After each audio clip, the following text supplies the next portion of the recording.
एक और बड़ी खबर आपको दे दें, प्रधानमंत्री नरेंद्र मोदी कुछ देर पहले ऑस्ट्रेलिया से न्यूजीलैंड के लिए रवाना हो गए हैं। इससे पहले ऑस्ट्रेलिया दौरे के तीसरे और आखिरी दिन प्रधानमंत्री मोदी ने मेलबर्न क्रिकेट ग्राउंड MCG का दौरा किया। वहां मौजूद यंग क्रिकेटर्स से बात की। इस दौरान पीएम मोदी के साथ ऑस्ट्रेलिया के प्रधानमंत्री एंथनी एल्बनीज भी मौजूद रहे।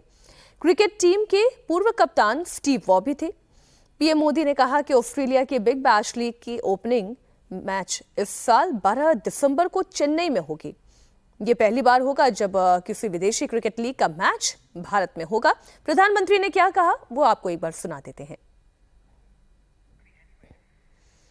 तो भारत और ऑस्ट्रेलिया का ये जो रिश्ता है, वाकई में वो क्रिकेट की वजह से दोनों देशों के संबंध, अगर भारत और पाकिस्तान के मैच को छोड़ दें तो उसके अलावा जिस मैच को लेकर सबसे ज्यादा दिलचस्पी रहती है तो वो भारत और ऑस्ट्रेलिया के मैच को ही लेकर ज्यादा दिलचस्पी रहती है। मैं इस रिलेशनशिप की बात करना चाहती हूँ। भारत, एक तरफ हम अमेरिका की बात कर रहे थे जिसकी प्रतिष्ठा पर हमेशा के लिए एक बड़ा धब्बा लग गया है, और एक भारत की प्रतिष्ठा है, भारत की डिप्लोमेसी है।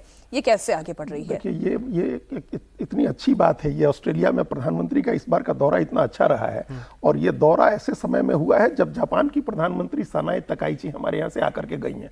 तो ये जो अमेरिका लगातार क्वाड का डिप्लोमेटिक लेवल कम करता जा रहा है, जो स्ट्रेटेजिक लेवल घटाता जा रहा है, क्वाड को इररिलेवेंट बनाने की कोशिश कर रहा है, और अपने को चाइना के साथ जोड़ करके G2 की जो पॉलिटिक्स कर रहा है अमेरिका, उसका जवाब देने के लिए भारत को प्रिपेयर होना है।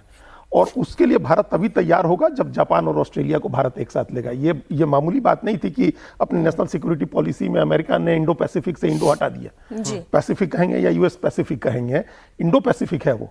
और ये टर्म कॉइन किया था शिंजो आबे ने, जो हमारे प्रधानमंत्री नरेंद्र मोदी के मित्र थे, और 2006-7 में उन्होंने ये टर्म कॉइन किया था। क्वाड उन्हीं की परिकल्पना थी। अमेरिका उसको खत्म करना चाह रहा है। जापान की प्रधानमंत्री आई और भारत के प्रधानमंत्री ऑस्ट्रेलिया गए। अमेरिका को छोड़ दें तो ये 3 देश क्वाड में है, भारत और ऑस्ट्रेलिया और जापान। चाइना की विस्तारवादी नीतियों का सबसे बड़ा खतरा इन 3 देशों के ऊपर है।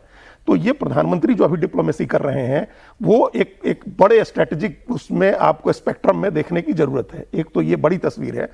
दूसरा, यूरेनियम का जो हम लोग का जो अभी सौदा किया है प्रधानमंत्री ने ऑस्ट्रेलिया के साथ, वो इतना रिमार्केबल है।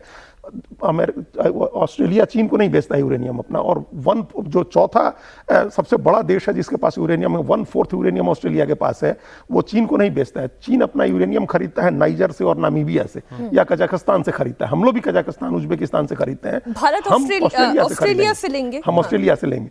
तो ये एक हमारे लिए स्ट्रेटेजिक रिलेशंस और मजबूत होंगे AI को लेकर के, टेक्नोलॉजी ट्रांसफर को लेकर के, और जो अभी हम लोगों ने प्रधानमंत्री ने कल ही कहा, जो मैरीटाइम सिक्योरिटी को लेकर के, और जो हम लोगों का कोऑपरेशन है, इकोनॉमिक कोऑपरेशन और ट्रेड एग्रीमेंट जिसका जिक्र प्रधानमंत्री ने किया, इसका खासतौर से उन्होंने जिक्र किया, उसको अपग्रेड करने की बात है।